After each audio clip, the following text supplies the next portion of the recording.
Thank you, Chairman, members of the committee. As you say, tonight focused on Article 5, a few sections of that, and unlike your last few hearings, very focused topic. A couple of taxes and the disposition of which would be for homelessness support. And there's two items here. The governor has proposed two revenue sources for housing. One being an increase on the second tier of the real estate conveyance tax, and the other to extend the 5% state hotel tax to whole home rentals. Combined, these are estimated to generate $4.4 million for 2026, almost doubling in 2027. We thought we would take the opportunity, given this is a very narrow topic, and there's a lot of related things to tell you about some of the housing related items that you have access to and some reporting that's out there.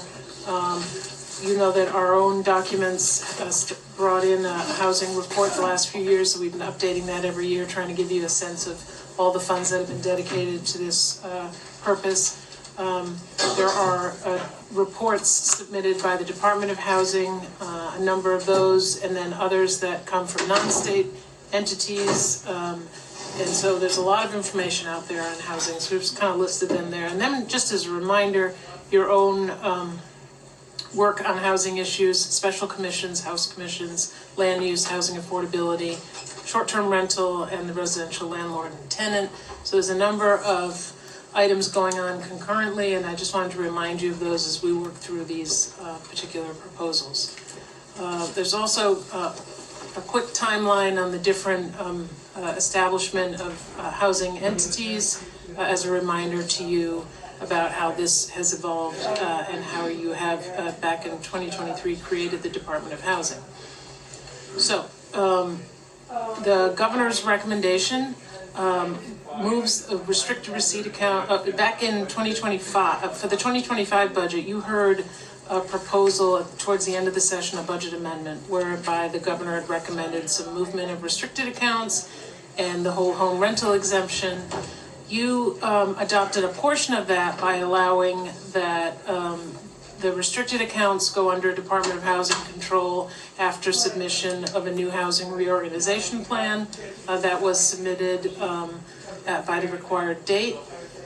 And these two accounts, the two restricted receipt accounts that are often talked to together and can be confused sometimes, so we've put together just a side-by-side comparison as we talk through them.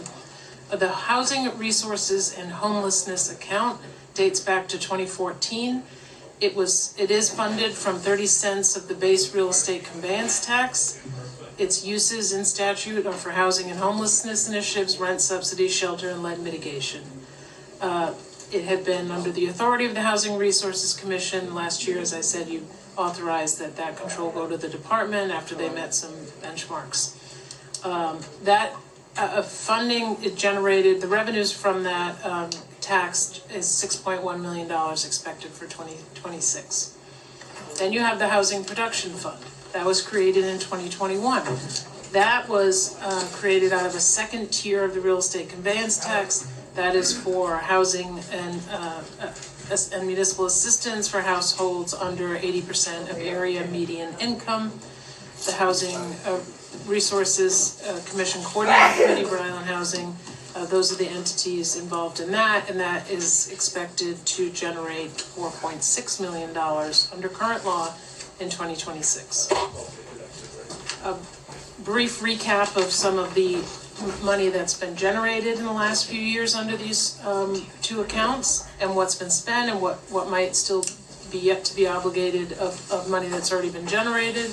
You can see that on the Housing Resources and Homelessness account, $34.1 million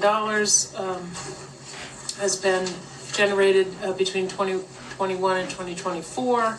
About 20 million of that has been spent. We're still getting some information on how much is not quite obligated. As you know, there's often a lag time in obligations and spending. Housing Production Fund, I'll remind you that you actually also seeded that fund with some general revenues. So it would take a long time to get up to the $35.2 million through that increment, but you did put aside $25 million in 2021 upon creation of that. And that's the amount that's been spent so far, so most of that money is still obligated, it's just being spent. And then by year, there's fluctuations. Most of the money does go out in the form of grants, and depending on the spending, you can see it fluctuates, although the revenues coming in are typically a little more steady. Other major pieces of funding, just as a reminder, as you put together all these puzzle pieces in your head, you have the housing bonds. The last two of them, a combined $220 million. You have your $330 million of fiscal recovery funds, and the continuing allocation of capacity for state low-income housing tax credits. And obviously the housing bonds were just passed, so those have not been obligated. Everything else on the 21 bond has been obligated and most of it's been spent. The state fiscal recovery funds are in various stages of obligation and spending, and the low-income housing tax credit did not, that first year, they didn't have the rules and regs out to obligate that money, and they've obligated the next $30 million. Okay, so that's kind of a background on all the things we have out there, and put in an extra plug for our housing report with all of this, a little more detail if you're interested. Here's, a top line view if you're not that interested in the details. So moving on to the article itself, it deals with the real estate conveyance tax, which most of you know is a tax levied on the sale or transfer of real estate assets. As I mentioned earlier, the 2014 Assembly increased it by 30 cents, dedicating the money to the Housing Resources and Homlessness account. This tax is often expressed in dollars per 500. Effectively, it went from a 0.4% tax to a 0.46% tax. In 2021, that second tier for the Housing Production Fund, that said you pay the full 0.46 tax on the wholesale, and then on the amount above 800,000, just residential properties, you pay double. So it's 0.92% on that extra part. So what Article 5, Section 10 does is increases that second tier from 0.46% to 0.79%, which gets that second tier to 1.25%. And it applies it to that same higher tier of residential property at 800,000. It would be effective October 1. It's the money expected to be generated in this budget year is $2.3 million. Because it's October 1, it's a higher amount next year, $3.4 million. This is all dedicated to that Housing Resources and Homelessness restricted account. So this is not in the bottom line of the state general fund. And we talked about originally looking at the governor's budget solution. Some of them involve dedicated sources for new programs, and this is one of them. Looking at these put together, you can see if you know anything about the real estate conveyance tax, this is not the only place it goes. You have that money we talked about for the Housing Resources and Homelessness. Then you have what amounts to 90 cents goes to state general revenues, a piece goes to municipals, and then you have that second tier that goes to housing production, and now this new proposal for a piece of the for an add-on to the second tier to go to Housing Resources and Homelessness. And this table here kind of lines up where all the money would go in this scenario. No change to what goes to state general revenues, and it's just more money on that top end and to a new purpose. So that's the piece in the governor's budget on the real estate conveyance tax. The next item deals with hotel taxes. I'll do our usual little bit of a history on this one for you because this can also get complicated. Most hotel room rentals are subject to occupancy rates, sales tax, state hotel tax, and local hotel tax. So 7, 5, and 1. The hotel tax is allocated by a formula to tourism districts, municipalities, and commerce corporations. Back 10 years ago, there were a number of revisions to what rooms were included in this, and The one thing that remained excluded from this 5% was entire, or what they call whole home residences from that 5%. It was not exempted from the 7% sales tax or the 1% hotel tax, so those are still applied. And just putting up here the regional allocations of the current 5% hotel tax, in case you're needing a refresher on that one. So what does the governor's Article 5 do? It extends that 5% to whole home rentals effective January 1, 2026. It's estimated to generate about $2 million for the fiscal 26 year, and that would annualize to $4.7 million for fiscal 27. Like the other tax, it would also be dedicated to this housing resources and homelessness account. There is general revenues added to the budget as well in order to implement this program, $500,000 in Department of Revenue Division of Taxation for some staff people to implement this. And another hopefully familiar graphic for you is just a recap of what is currently subject to which tax and where this one where this one changes it. Okay, so that's the whole house condo apartment for less than 30 days, currently subject to sales and local. Under this article will be subject to the hotel tax. And putting it all together, the conveyance tax under current law, increasing that and then increasing this whole home rental, you get for 2026 a grand total of $15 million for these two accounts, and 2027 that would amount to $19 million. The last thing I want to bring up, because this was an issue in prior hearings, is a little graphic from the Department of Housing's website. There's always a lot of talk about where the numbers on this, that, and the other thing. I want to make sure that everybody knows that there is information posted there on units and shelter beds, etc. So that concludes our presentation. I'm happy to try and answer any questions. Okay, but before we get to that, I want to make sure we capture everybody who came in after the roll had been called. Rep. Tansey, Mr. Clerk, is you still there? Okay. Or Rep. Tansey's here, so. Rep. O'Brien, Rep. Nardone. Okay, we can pick up after that. Just wanted to make sure it's on the record. Okay, there he is, the man of the hour. Did you pick up on the reps that came in after we got started? Okay, good. All right. So are there any questions, please, of anyone from the deck where we are now for the presenters? Okay, looks like you did a good job. You did do a good job. Okay, now we're going to the second half of what we do. I know a lot of here. No, it's okay. Which one? Oh.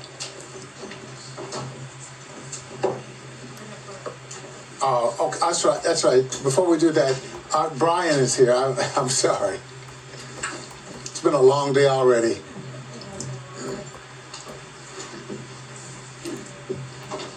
Welcome, Brian. We couldn't get too far without you, that's for sure, once it got started. And I apologize for not looking around to make sure you were here. But anyway. I was hiding behind the screen. Behind the screen, I know it. Okay, the floor is yours in terms of going over what you want to present to us tonight.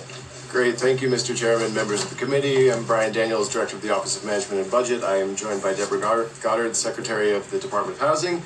And just want to, Sharon, as always, did a great overview of the components of the presentation. Want to talk a little bit more about context and why we included these in the governor's budget. I think it's worth noting that during COVID, the state experienced a very substantial increase in homelessness. And we responded to that through a number of different federal funding sources.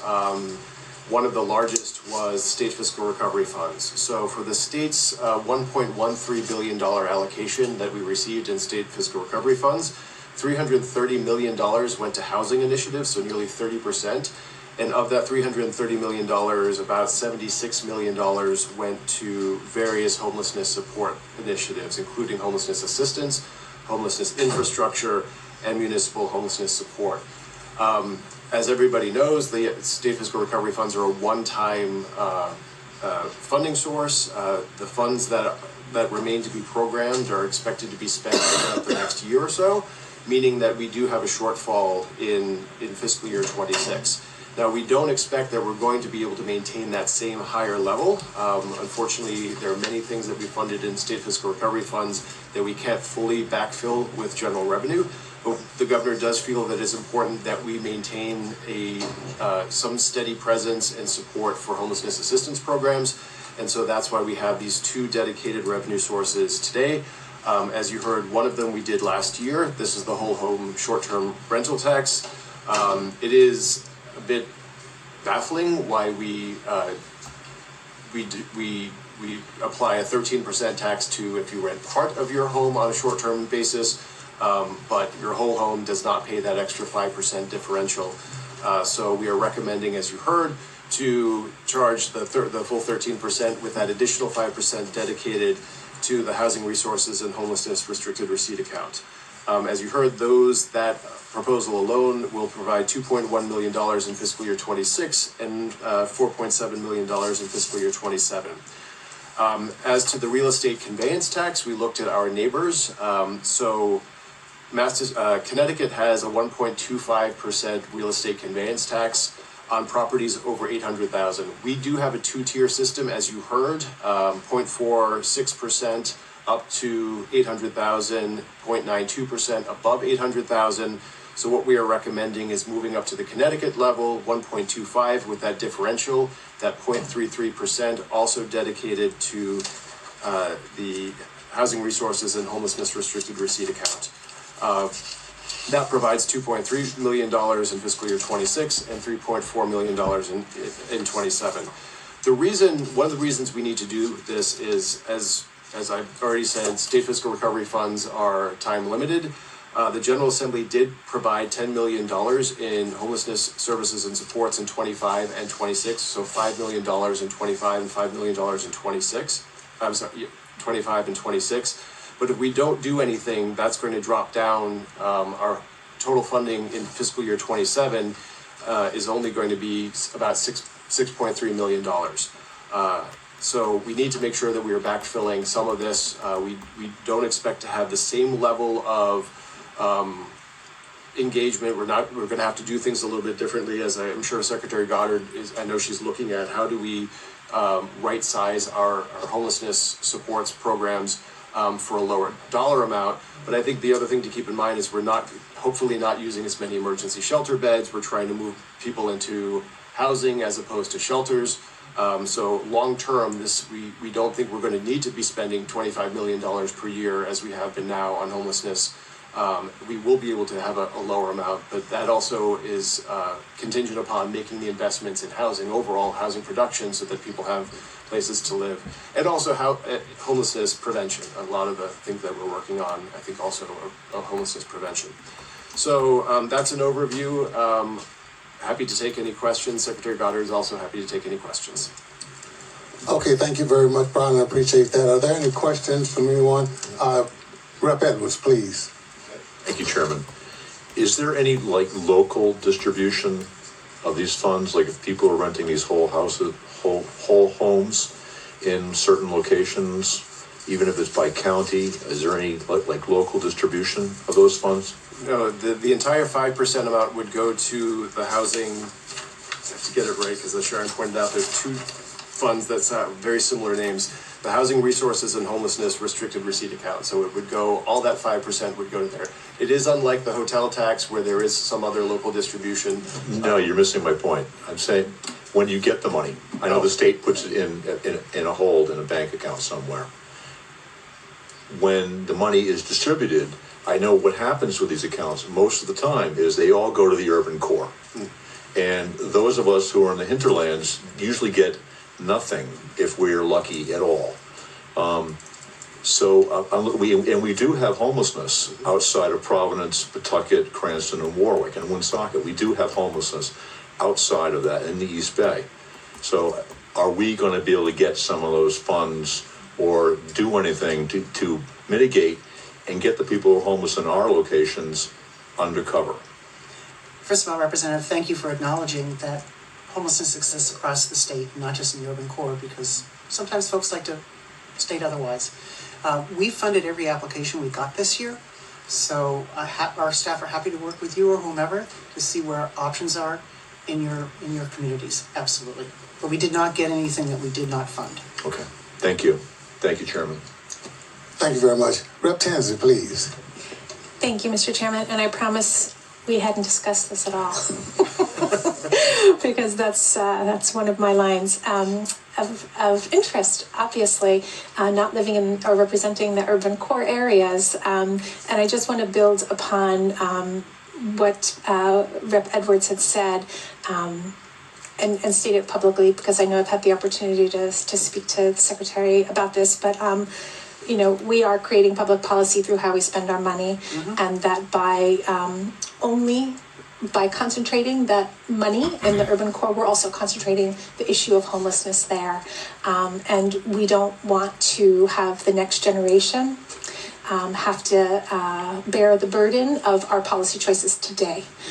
So, you know, I similarly, Rep. Edwards, am working with the Department of Housing to try to find ways that we can and you know, I hope we can find ways to make certain that we're providing opportunities for people all throughout the state, because it really exists in every single corner, and especially with the Supreme Court decision recently, making it illegal to sleep outside. And as more cities and towns, hopefully they won't, but you know, we already have one that has responded to that Supreme Court. I'm afraid that we're really going to be concentrating things more and more so in areas. So I'm hoping that we can look at the applications moving forward for the building of the housing. I think you were describing to Representative Edwards more specifically the homelessness funds, but you know, I'm talking about the home building side of this, you know, and that we're not gonna, you know, tell people that determine their life outcome by their zip code because of a policy that we made now. So very wordy, I'm sorry. Do you want a response? Yes, I would love a response. And we have discussed this. I absolutely agree. And as the governor and I keep saying, every town, municipality has to do their share. And we have to make sure our policies support that. In particular, we've talked about the qualified allocation plan. Is there an unintended bias in there? We have to test those things. But I will say over and over again, every Rhode Islander deserves the opportunity to live wherever they want in Rhode Island. And so that has to infuse our policies and our decisions. Okay, thank you. Appreciate that. Was there any further discussion on that one particular point? All right. Anybody else have any questions of the panelists there now? Our Okay. question. I just looked at your website with the Housing Progress Dashboard, and I appreciate that you're doing this and that it's live. And I would love if you could go one level further on this.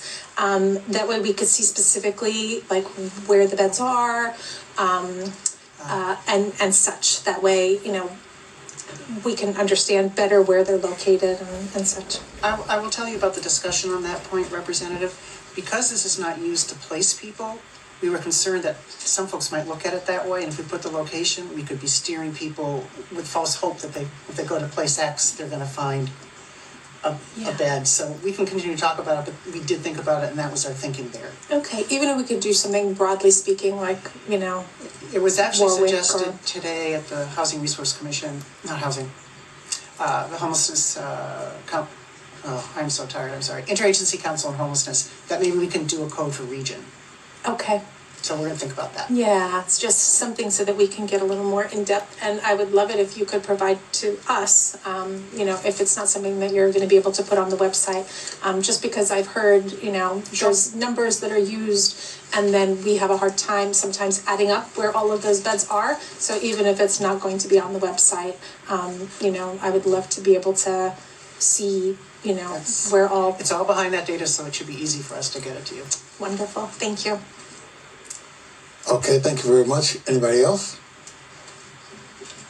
Okay. Thank you. You can continue, Brian. That concludes our Is that it? presentation. Yes, thank you, Chairman. Okay, thank you.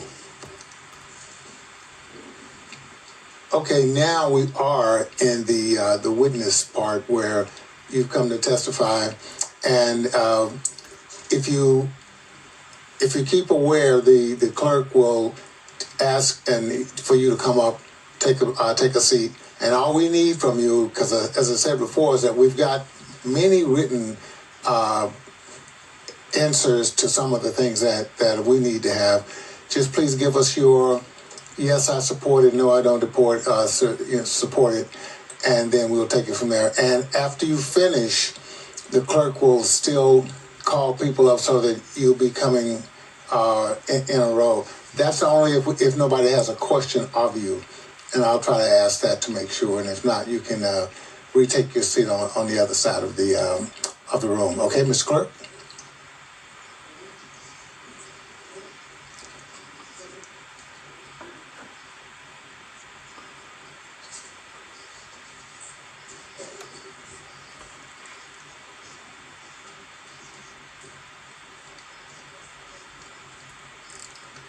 Okay, thank you.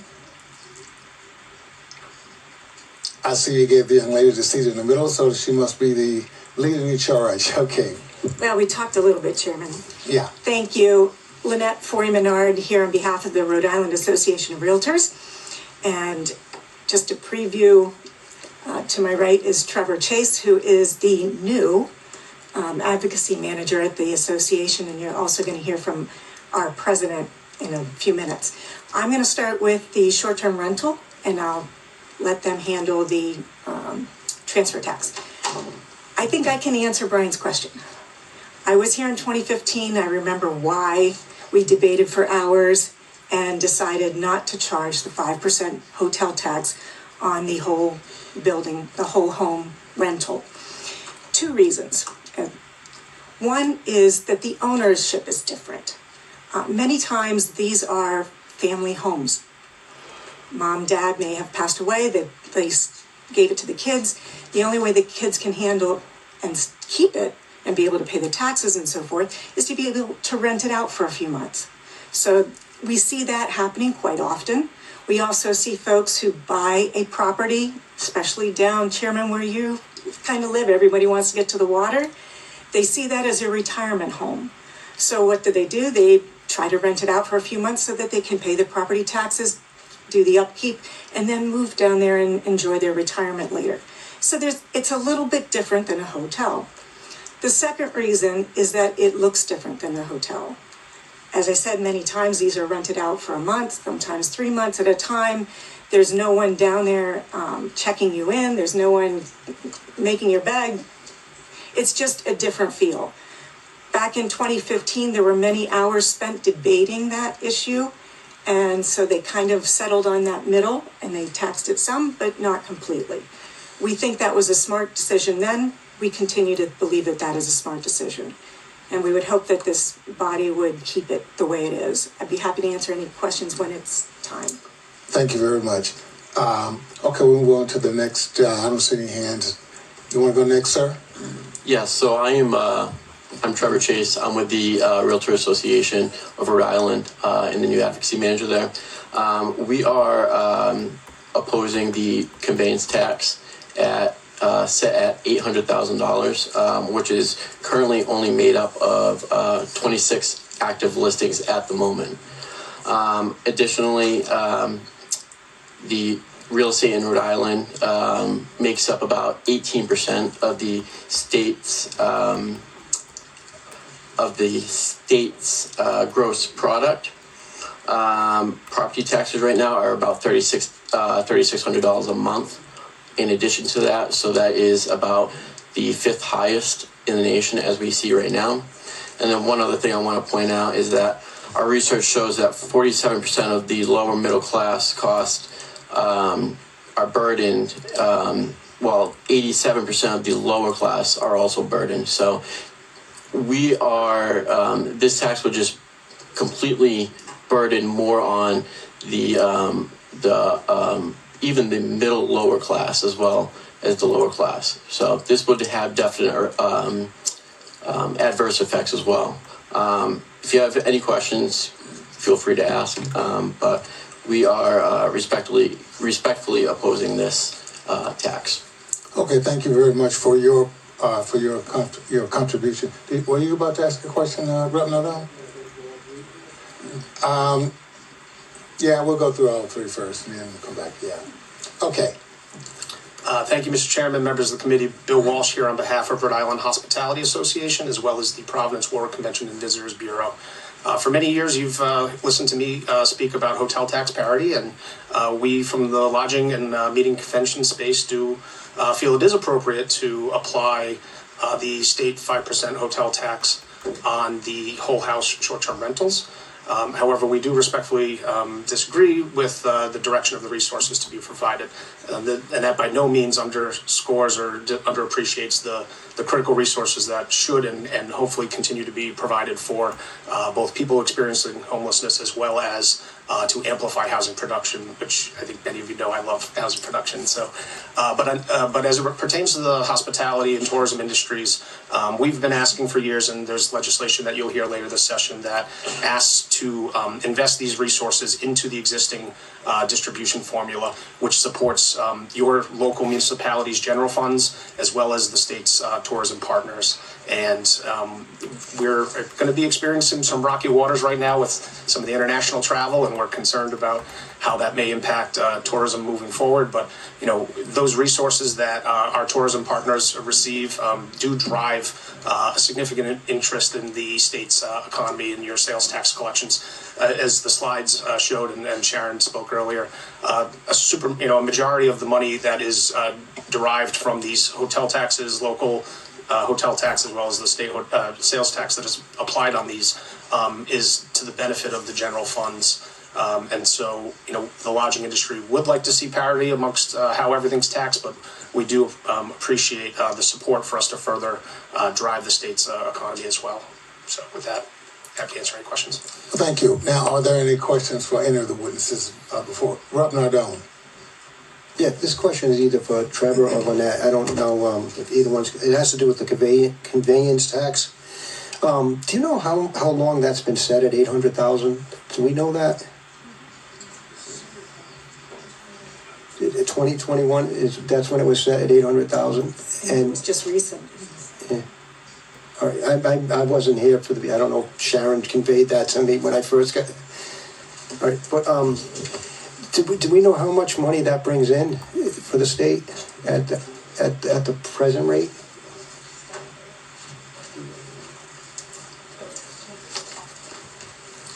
Sharon is as good as she always is. She's got it. I guess I'm trying to figure out is since real estate has went up in value since 2021, how many more houses are encompassed in this tax?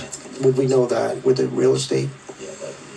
Chris. Yeah, you're going to hear from Chris Whitten in the next panel, and I think you're going to get some answers that you're looking for there. Panels always get the answers themselves. Okay, thank you very much. Any other questions before we start another panel? Okay, thank you very much. We appreciate it.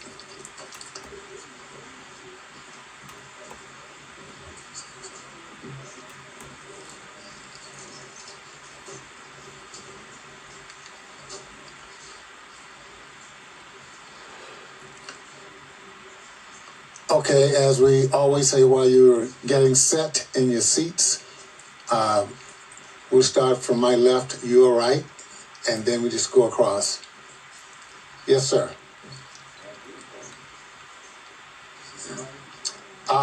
It should be on. If not, There it is. the people in the booth, yeah, will let us know. I'm a former DJ. I think I know how to operate a microphone. There you go. So thank you, Chairman and members of the committee. I'm the current 2025 president of the Rhode Island Association of Realtors.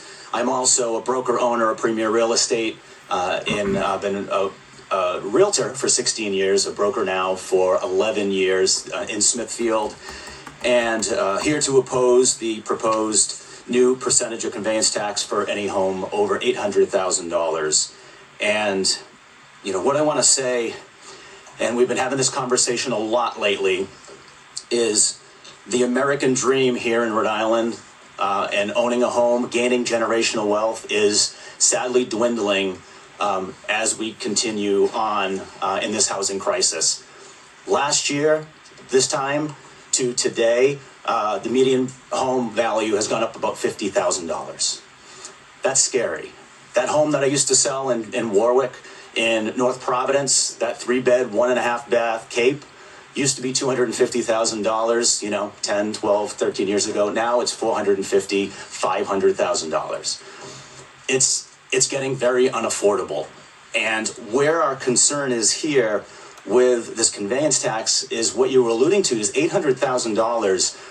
When you have a median price of $475,000 for a single family, $800,000 is not much, and we gained 50 from last year.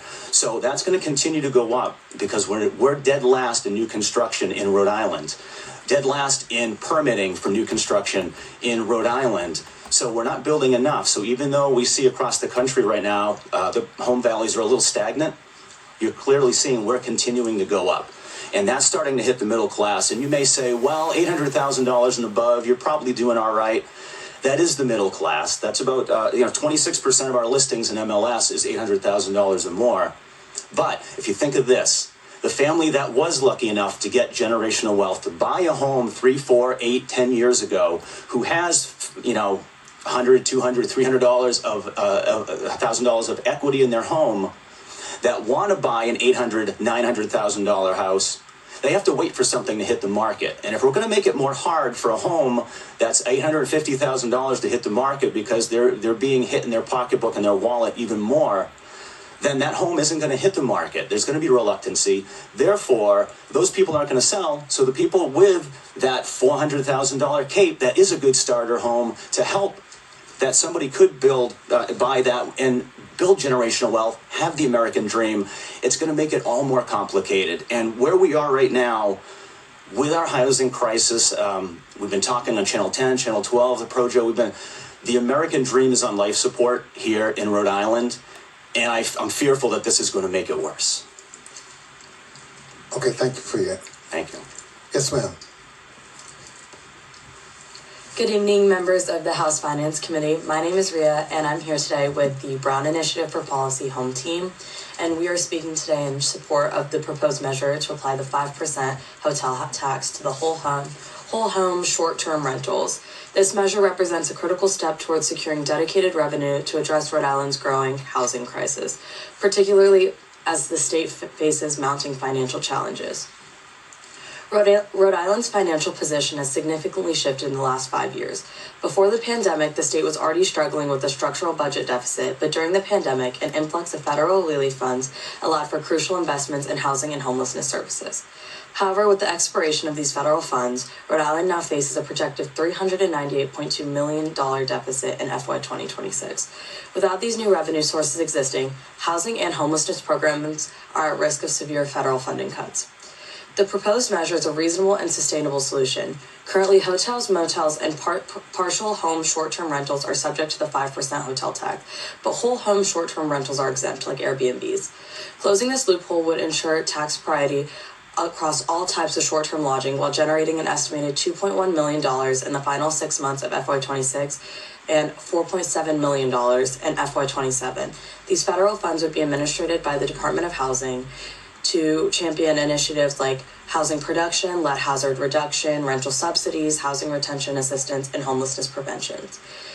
This proposal is not an undue burden on the tourism industry, but a fair and necessary step to ensure all short-term rentals contribute equitably to the Rhode Island economy, just as traditional lodging establishments do. With federal housing funds dwindling, the state must generate sustainable revenue for housing initiatives. While Airbnb and similar platforms are credited with boosting tourism, they also reduce long-term rental supply, drive up rents, and impact disadvantaged communities.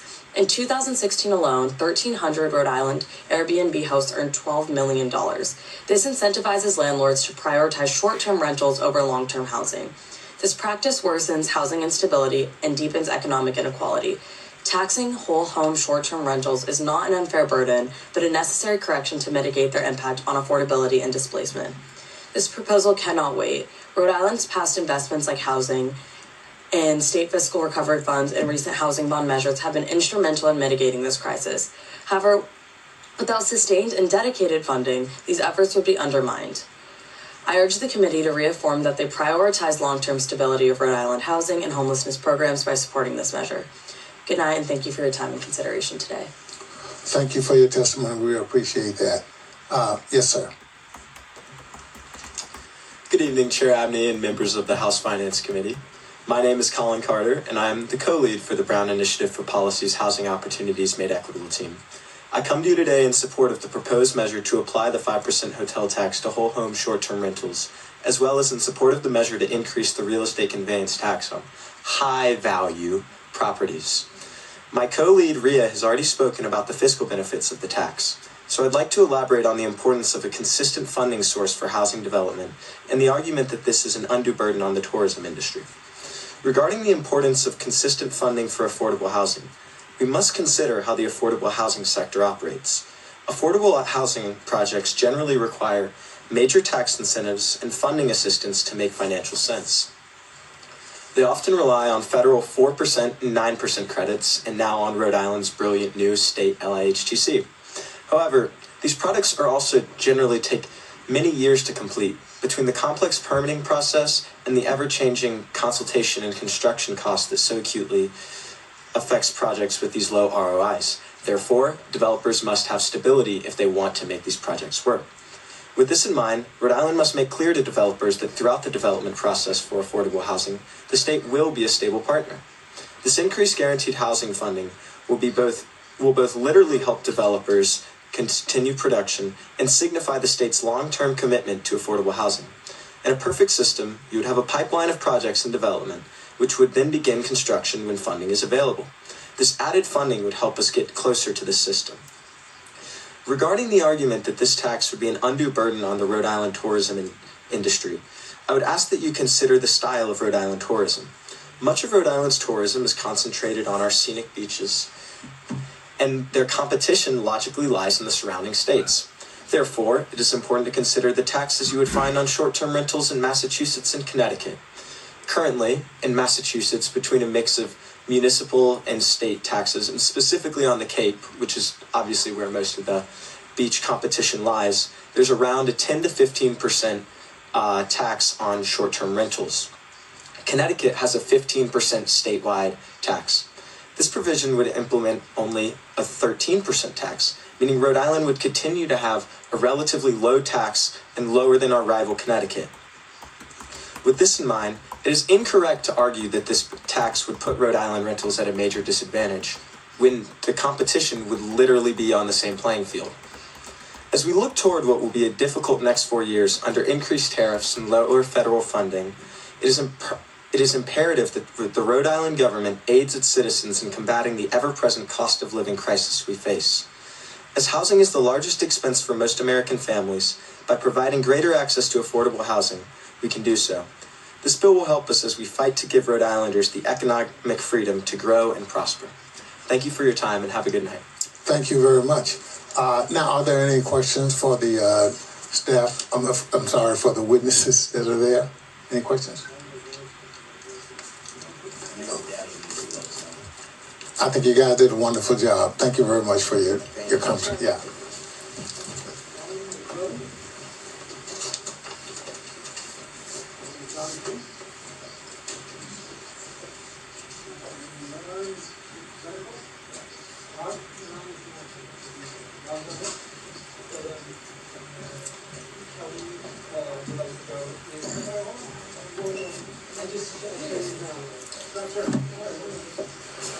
Okay.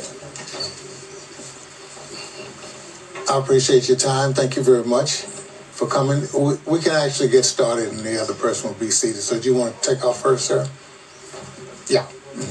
Hi, my name is Don King, and I am here in support of the single-family home full tax, in that homelessness in the state of Rhode Island is at an epidemic level. And I say this firsthand because I'm 4 weeks out of my tent.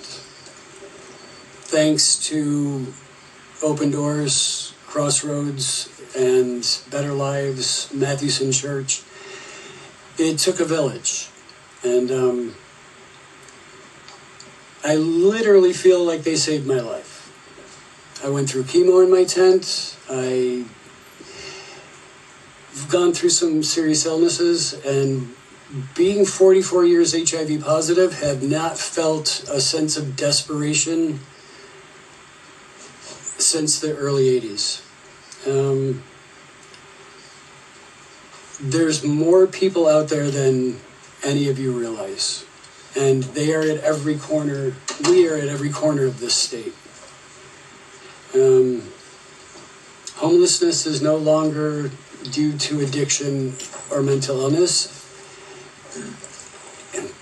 I would say a very large percentage is one paycheck away from getting a Coleman tent. I'm seeing the burden fall on small agencies. I'm moving into an apartment on Saturday, and I feel like I was carried into that home. And I'm here to plead with all of you, find the money wherever you can, because it was stated earlier that homelessness will not be an issue. What? How is that going to happen? How is homelessness not going to be an issue? And I can say that having a home and a roof allows people to focus on whatever the reasons were that got them there, or got us there. If I didn't have a roof over my head right now, I wouldn't be able to be here speaking, because I wouldn't be able to go to my storage unit and shower and put on a jacket. And I'm basically here to speak for the people that can't get in here to speak for themselves, because it's a trap. I left New York City and moved to Jamestown, where I lived in a bubble for 18 years. It's a lovely bubble. And yeah, I miss my life, but I don't think I'll ever go back to that existence, because there's too much to do out here. I'm recently 62, I'm retired. I'm working on my 1,000 hours towards being a community health worker. And you're all going to see more of me, like it or not, because I'm going to be here every chance I get to plead for the marginalized. I mean, I've been in marginalized communities my whole life. I have been a marginalized person my whole life. And I don't say that for pity or anything else. I just say that because I know firsthand what it's like to be in a tent after a rain, freezing, and literally waking up in ice, feces, and vomit. I know what it's like to be in a tent in the summertime, getting chemical burns from the sun. Not a sunburn, but chemical burns. Because I was outdoors. The Boston Globe wants to know why hundreds of Rhode Islanders are sleeping outside. There's more than any of you know. We are tucked away in every corner and crevice. And I just wanted to put another face to homelessness and say we need to work together to help people that are out there. There's women and children sleeping in cars. There's women and children sleeping in tents. There's men and children sleeping in tents. And if it's illegal, what are we going to do? How are we going to help? I'm working with David O'Connor, who has been putting out of pocket to put people into a room. To me, that's crazy that somebody can spend $30,000 to $40,000 of their life savings to do that. When this is a wealthy state. And I mean, we're all blessed and fortunate to live in it. There's not affordable housing. It is at a crisis level. Affordable housing, the lack thereof, is at crisis level. Homes can be built. Tiny homes can be built quickly, efficiently. Okay, it can be done, and I'm here to say I'm here at your disposal to work with you, not against you. But it's going to take a village, so to speak. It's going to take each and every one of us to make this happen for other people that can't be in here speaking for themselves. That's it. Thank Well, you. I think they have a good advocate in you speaking for them. We appreciate that. Yeah. And your candor is also appreciated. That's why we have these forums and these sessions and ask people to get right to the point, and you did. So appreciate that. Okay. We have one more. My name is Dominic McGraw. Okay. Okay, I'm good. I'm green. Oh. My name is Dominic DeGrelli. I'm 60 years old. I'm here in support of homelessness and an advocate for affordable housing. And I would just like to say that the money that's being given towards shelters are extremely beneficial. I think it should continue. I don't think it should lessen. I think it should continue. A year ago, I was displaced, so I contacted Coordinated Entry and was placed in Motel 6 through Open Doors. It was extremely beneficial. I worked hard with caseworkers. My girlfriend and myself, and resourced through Providence Housing Authority, with the help from them, from Open Doors. I want to, express that, clearly. And in 7 months, I gained Providence Housing. I was accepted into housing, and had that luxury to have that in place to help me be placed in housing. And I grew up in South County, Westerly. I've been up here for about 9 years, and I witnessed homelessness. I've seen it. I think it's very important to continue to support these homeless shelters and more affordable housing. And it's a problem. It's a problem. And I'm here to attest, and I'll be a familiar face to support the homeless, and I'm willing to even volunteer my help to these places, Open Doors, to try to help support people and get them in the right direction to where they can better their lives through the assistance of the monies that comes from here to these places that can support these people that desperately need it. And I can't express that more clearly. And I have right here, as of a month ago, I received housing through some of the money, I'm sure indirectly, that came from you to them, to me, that got me this 2 weeks ago, right here. And it all probably started right in this room. And I think it should continue. Again, I don't think the monies should be reduced. I think it should continue, and it works. It's working. I attest to that. Thank you for your time. Thank you. Thank you for your time, sir, and your candor and your advocacy for some good stuff. We learn every time we listen to the public, okay? And I'll continue. I know you will. I'll see you again, I'm sure. Okay. Yes, sir. Thank you for your time today. My name is Scott Turner. I was a union plumber for 8 years. I'm here to say that these programs work. I became a union plumber through the Real Jobs program. Unfortunately, I had a career-ending shoulder injury a couple years ago. right when the pandemic was coming about, the housing crisis started. It was a perfect storm. I've been in and out of homeless shelters, I was sleeping in a van as recently as November. This entire time I've been going to Roger Williams for a degree in social work. I have a 3.9 GPA in a van. I mean, I can't express the barriers,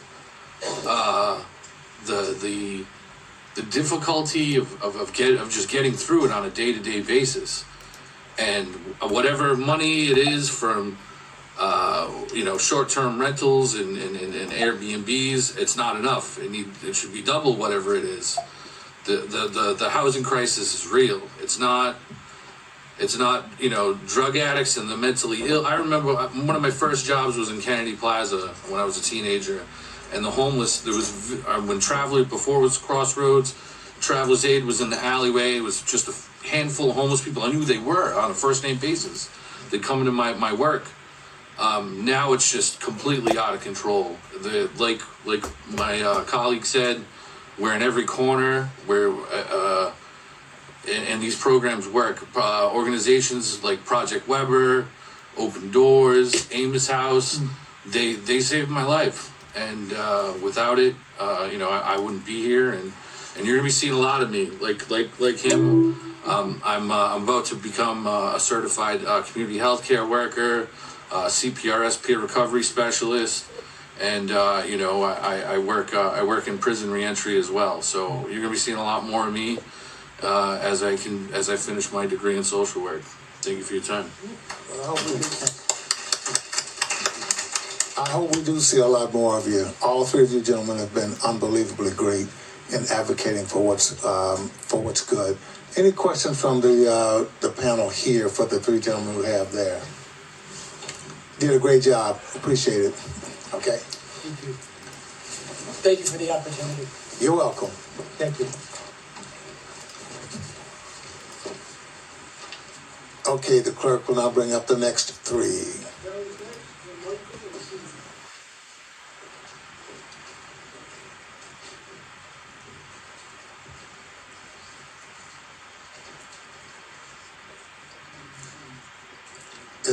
Is that it? Just two left? Okay.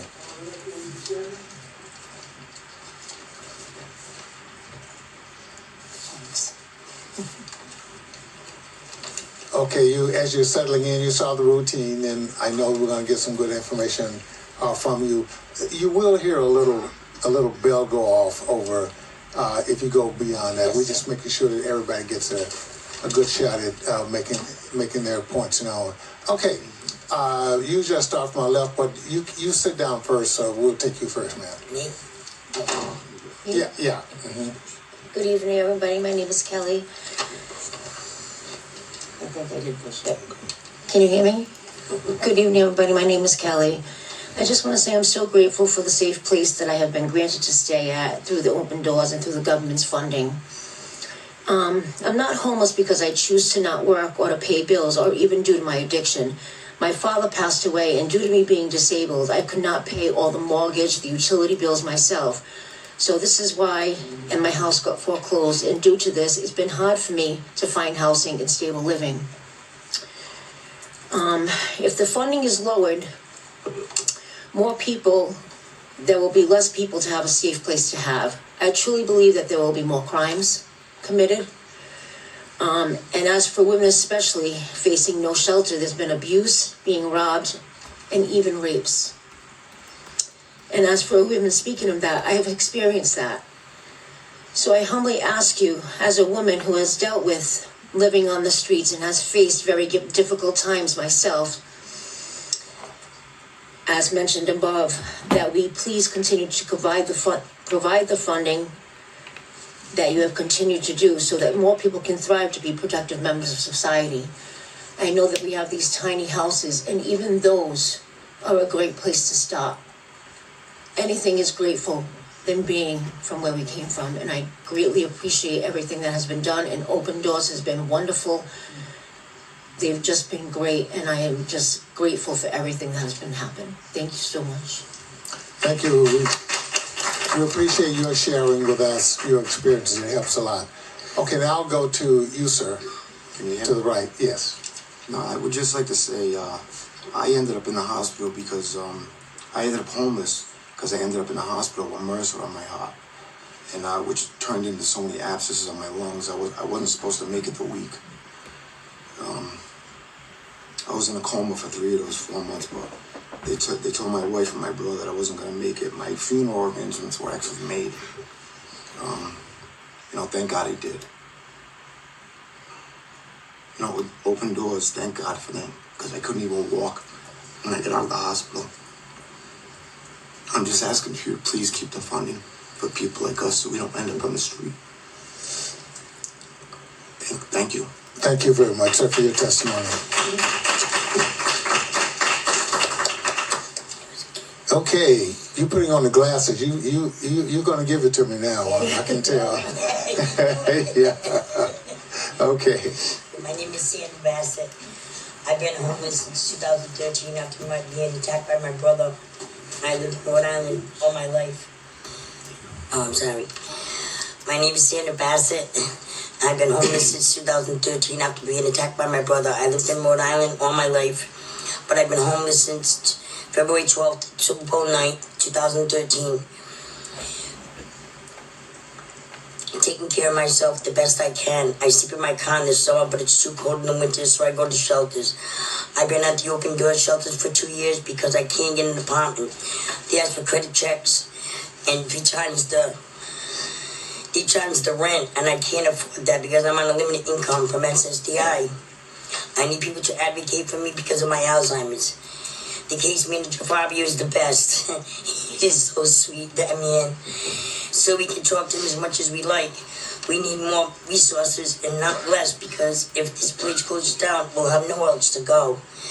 And not only that, if we have nowhere else to go, it's going to be a crisis out there because everybody's going to live in the streets. It's going to be real bad. There's people in there on oxygen. There's people in there that are really handicapped bad. We need the equipment. We need to, for them, to help them too, And it's not really nice. It's not a good place to be. And I've been trying to fight and trying to get a climb the ladder, but I keep getting pushed down again. And if you guys could please help any way you can, we need this. We need this, because without that, it's gonna be bad out there. You're gonna have people on the streets sleeping on sidewalks. I can say to you as you end that you don't have to worry about your lack of ability to advocate, because you did a good job tonight, and I know you'll keep doing a good job in the future. Thank you so much. You're quite welcome. Any questions of the witnesses that are there now? Thank you very much. We appreciate that. Thank you so much.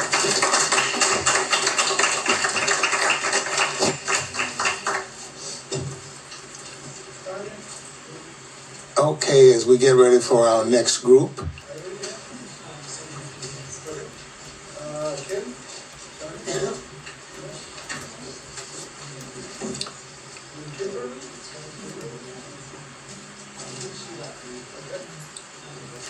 If you're here and you want to testify, it's fine.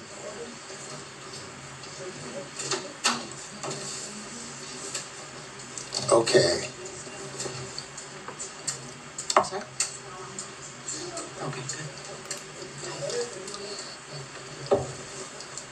Okay, you can start now. As I said before, just give us your name, whether you support the information or not. Thank you. Is it on?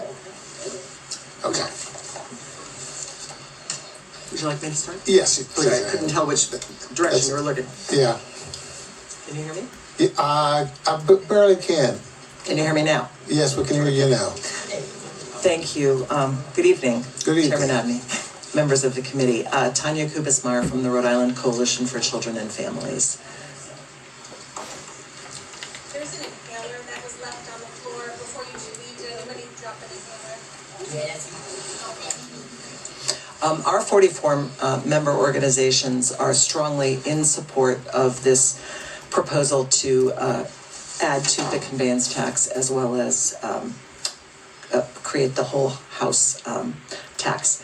I think that my goal in being here, we did submit a letter and coming up today is just really to remind everyone that homelessness is occurring for the youngest babies, our youth, often those who have been in foster care or other state systems. It's happening to families at the Coalition for Children and Families, where I've been for 9 years. This last year, we are getting more and more calls to our line, which we don't have a hotline. We are not advertised as a hotline, from really desperate moms, often with one child who's disabled seeking housing, with multiple children, dads. The crisis is coming to us loud and clear. We know that our state's Department of Children and Youth and Families has had to divert resources for community-based programming to help with hotel situations for severe emergencies. These are all practices that are costing our state tremendously and costing the future of our children tremendously as well. So I just want to note that I hope we can look past the arguments about the American dream and quality of life and recognize that this action to address and ensure a consistent stream of funding is absolutely critical to the quality of life of many of our Rhode Islanders who really are just looking for a floor and a roof. Thank you very much. And thank you for all you still do in the work that you do. It helps us understand it, that's for sure. Yes, ma'am. Hi, can you hear? I can. Okay. I'm Kimberly Simmons, and I'm the Executive Director for the Rhode Island Coalition to End Homelessness. And I have to say that I'm excited that we have been thinking more innovatively about ways in which that we can help our most vulnerable in this state. And, for the governor to come up with these couple of plans, which I wholeheartedly support, in order to grow the fund that would be specifically for the homeless and the unhoused. I think that people really don't understand the gravity of what it's like to be outside. I remember when my husband and my grandchildren were getting in the car and that cold blast that we had and their fingers were turning white, and I was thinking we just got a notice or familiar with I think it was Chicago or Michigan, where 2 little children, 5 and 7, froze to death in their car. That's not an unusual thing. That's not a rare situation. I'd like to share with you, over 35 years now, I was actually homeless. I was 9 months pregnant, had a 5-year-old, and was evicted with nowhere to go, and I was just treated for sarcoidosis. And when I talk about people who are homeless, very often people are surprised. I went to the best private schools in Massachusetts. I went to Vassar College. My parents were doctors. I had all the resources that one might think you need, but you don't know what's behind that curtain for each individual. You don't know what the struggle is. And something as powerful as being embarrassed, because I shouldn't have married my knucklehead husband, but that was beside the point. I was not going home. And I think, I was very fortunate. I slept one night in my car. But I had some familiarity also with being homeless because I had an uncle, my father's brother, who was schizophrenic, and he was homeless because he refused to be in congregate living. He would not be able to, landlords didn't want him because of his screaming, and he was on medication and off of it. So there's a whole lot of reasons why we're in the situation we're in. And if we think about the entire country has gone up 642% since 2019 in terms of how many folks are on the street unhoused. I'm proud to say that I'm working, collaboratively in Rhode Island with the Department of Housing, with Rhode Island Housing Community, Continuum, COC, but also with the myriad of providers. Some of you may have read, many of them were just trying to find a warm place some people could be in and not freeze to death. And we're on the ground every night, 12-hour long days, and trying to make sure that our neighbors, the most vulnerable of our neighbors across this state, in every municipality, they needed some coverage, they need some help. And when we talk about it, I know that Tanya just mentioned about that American dream, there's also, I'll finish right up, there's also those individuals who are sitting here with an American dream. And quite frankly, when we are all successful and all are able to participate in the fairness of that dream, we all do better. And, for the realtors, our economy is even going to do better if we have more people that are doing trainings, education, going to work, and participating. So I just wanted to let you know this is the beginning of our collaborative effort to make it work. Thank you for your candor and your honesty. Appreciate that. Yes, ma'am. Is it okay? It's on. Thank you. My name is Deborah Duquette. I've lived and worked in Rhode Island for the majority of my life. I'm a head chef currently. I'm also homeless. My daughter's homeless. This is becoming a generational problem. If it weren't for the programs that are in place, I would not have been able to stay employed. Would not have been able to work towards ending this problem. When I was growing up, I always thought people were homeless because they chose to be for some reason. I became homeless because of some technical error where I got listed as being evicted from one of the places I lived. I make ample money to afford an apartment, but I am trying, with the help of the various agencies, to have that removed from my record because nobody wants to rent to me because they think I'm not going to pay my rent. I don't choose to be homeless. Most of us out there now are not choosing to be homeless. We are victims of what has become a widespread problem, and cutting the funding would be beyond detrimental. I've heard case after case from friends and family who would have perished had it not been for these programs. I myself would have certainly not only not been able to be promoted to a head chef, I would have lost my job. I would have been one of the people you see sleeping underneath a bridge somewhere. This funding is vital. Please don't cut it. Thank you. Well, thank you very much for your contribution to this. Okay, any questions of any of the members on the panel now? Okay. Did a great job. We appreciate it. Thank you. Thank you.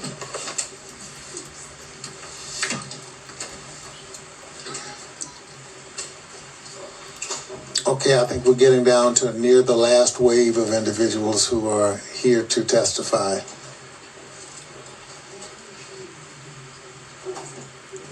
Yeah.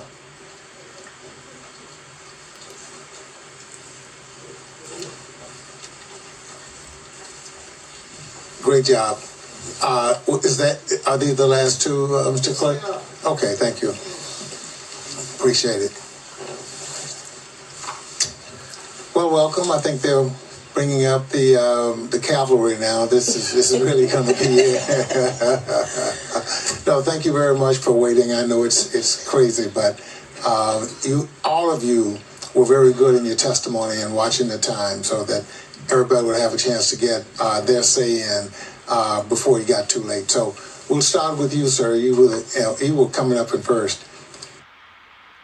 Thank you, Chairman, and thank you all for staying through this hearing. Nick Horton, I'm the co-executive director of Open Doors, and I can promise I didn't bribe anyone to say all the nice things about us that you just heard. Yeah, you did. That's okay. We submitted a letter today that hopefully you all have from 15 agencies, including Open Doors, but also agencies across the state in support of this additional revenue. And I just want to address a couple points to sort of lay the financial groundwork, I think, of what we're facing here as a state, which is that right now, from the numbers that at least I can figure out, without this amendment passing, without this additional revenue, we'd be looking at around a 70% cut from what has been contracted this year. Now, I would appreciate any effort you all can do to sort of finalize and clarify those numbers. I know the Providence Journal did a piece about this a couple weeks ago and it was unable to finalize them, but based on the public records that we've been able to take a look at, it seems like around $37 million has been contracted for various shelter and supportive services this year, definitely over 30. So without this, we'd be looking at around a 70% cut. With this funding, from these two new allocations, at least based on what the governor's budget projects they would bring in, or a little over $4 million, we'd still be looking at about a 58% cut. So I just want to be clear, everyone here today was asking for no reduction in funding, which would actually require an additional $20 million allocation for you all to figure out in this budget. So what we're talking about today here is just a small piece of what we need to avoid what I think would be a catastrophe. Every year they do sort of a survey to try to figure out how many people are actually unsheltered, where they count them on one night of the year. They go around the entire state. It's a federally mandated process. In 2024, which is the last day we have the data, they counted 534 people. Now we can quibble, maybe they overcounted here or there. It's obviously a hard number to pinpoint, but the idea is there are hundreds of people that are homeless even after the approximately 1,600 beds that we currently have open, which is a dramatic increase from what we had in January 2020. We had about 674 beds across the state. So the state has done an amazing job with the funding that we've had over the past several years to increase that to the number I was recently given of 1,655 in this February. But if this money disappears, we are looking at a vast number of those people now living on the street. So I think it's not an overstatement to say we could be doubling or tripling the number of people that would be living on the street without additional funding. Now, I listened to the like you all did, to the points made by the various lobbyists against these allocations, and I heard some guesses about what might happen, but I didn't hear any proof about the income that these taxes would have on people that are struggling, like they said, the lower or the middle class. I can say that I think there is definite proof that homelessness hurts property taxes. It hurts tourism. We have struggled with calls from people in neighborhoods across Providence saying that they're upset that there are people living in tents down the street from them because it's going to hurt their property value. So I know that I will all talk to you again later in the session, just like I did at the end of last session when I was told that these taxes couldn't be passed because there were people on the floor, there were representatives, there were lobbyists that didn't want these additional taxes, or they wanted the revenue to go to their communities. But I hope that this session, you'll remember the statements you heard from everyone here, because you'd have to look in their eyes and tell them that they'd have to live up on the street again. And if for any part of you doubts what they're saying, you can come to our facility at 1139 Main Street in Pawtucket any day. We're open 24 hours a day. You can see the people that are living there every day. They don't want to be there. I mean, we do our best. There were times when we didn't have enough beds, and so people stayed every night sitting at a table sleeping, and they would have the water rushing to their legs, swelling because they couldn't lie down every night, and women who are elderly. And if they had any place else to go or any ability to find another place to live, they would do that. And if this funding gets cut, we have to shut down, or other shelters across the state have to shut down. I guess it's just horrible to think what will happen. So thank you for your time. Thank you for your testimony. We appreciate that. Yes, ma'am. So I'm Dina Bruce, and I'm Deputy Director of Open Doors. I oversee all of the shelter programs. I'm here because I need to advocate. I need to advocate for not only the shelters that I oversee, but for all of the shelters and also for the clients. I am not a director that just sits behind the desk. I'm hands-on. I'm present, which means that I have those difficult conversations with the clients when they're worried about, are we going to close down? Where are we going to go? What are we going to do? None of the shelters that I oversee can afford to lose any funding. I look at these people every day. I have clients who go to work every day from the shelters that just can't afford rent. I have elderly, the amount of elderly that I have there. You know what I mean? It's tough. It's tough to be in there every day knowing that they just need help. You know what I mean? If this funding goes away, I don't know. Like, I'm going to have those conversations. You know, I've already had to cut staffing. You know, Pawtucket Warming Center is at capacity every single day. I'm talking about I got a call at 1 o'clock in the morning asking if they can let more people in. So we try to accommodate, but it's just not enough. You know, and if this funding goes away, it's going to be 10 times worse. You know, I don't know what else to say, but I'm asking you to do whatever you guys can do, you know, to help in this situation and to make it so that we do not lose funding. And like Nick was saying, like, we need even more. It's not enough. Yeah, thank you for your advocacy. We appreciate that. Any questions from the panel for any? Okay, one quick one from Rep. Nadone. Nick, you said that the budget's going to be cut 70%. What is the budget? What was the budget last year in dollar amounts? So, yeah, what I said is that our estimate is that about $37 million has been contracted this year for these types of services. I would love it if you all could nail down that number. I remember last year having conversations with Secretary Pryor saying that, by the end of session, with the final budget, they had landed at having around $31 million. But I think, in the end, other monies might have been spent as well this year. So, I think it is a fairly easy number to get, which is just how much money is contracted out this year. There's all sorts of different funding sources, so it's hard to do it that way. Okay, so $31 million was last year. What was 37. I'm sorry, 37 million. Yeah. What was it pre-COVID? Pre-COVID, the state didn't get any of the additional ARPA federal funding, and there were a number of different federal sources, all just federal money, and I think it generally around $7 million. So you went from 7 million to 37. I would defer to the experts here on that question because I don't know for sure. That up. I don't know if you can't answer them. That's fine. Just say you don't know, and sure. That's fine. I'll get the answers. Okay.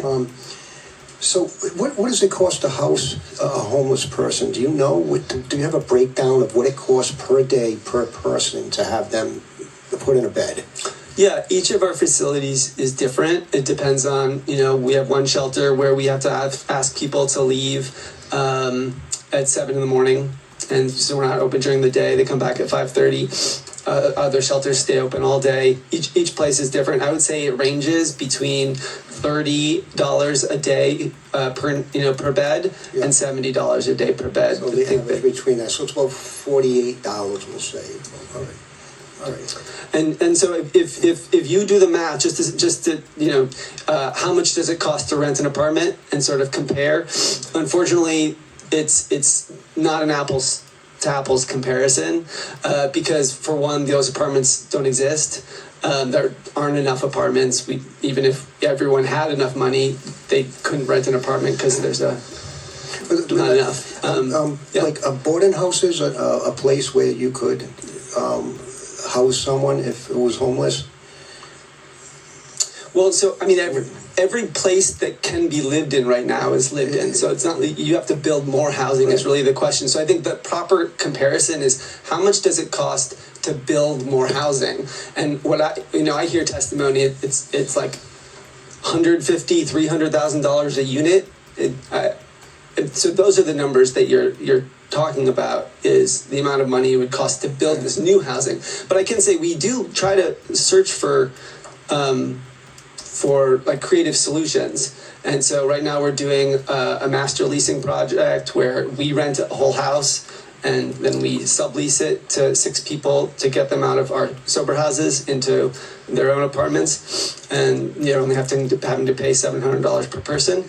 So we are trying to come up with creative solutions, but that's 6 people, and there's just there's not enough housing stock, and also there's not enough people that can even afford $700. I mean, that's like a tiny fraction of the people we help can afford $700 a month. Right, gotcha. All right. I'll talk to you a little bit later on a sidebar. I don't want to keep everybody here. Thanks.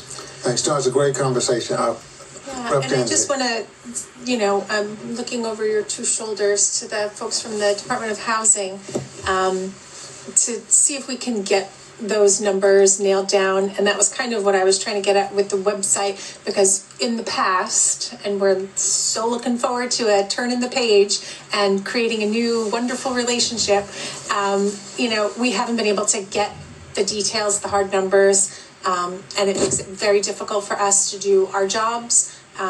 So, any breakdown that you can help provide is so appreciated. Thank you. Oh, she says it's right here. Yeah. Okay, love it. Okay, good. I want to end by, congratulating all of you on the bravery that you have shown and are showing and will be showing in the endeavors that you're in. It's important that we hear from all sides in any situation we're in, but it's really important that we hear from people who've walked the walk and live that particular kind of life. So continue to do that, continue to bother us, and we will make sure that we will do our best to meet some of the things that you need. Can't make any promises, but we can tell you that you've done your good job tonight. So if there are no other further questions, then that'll end the committee session tonight.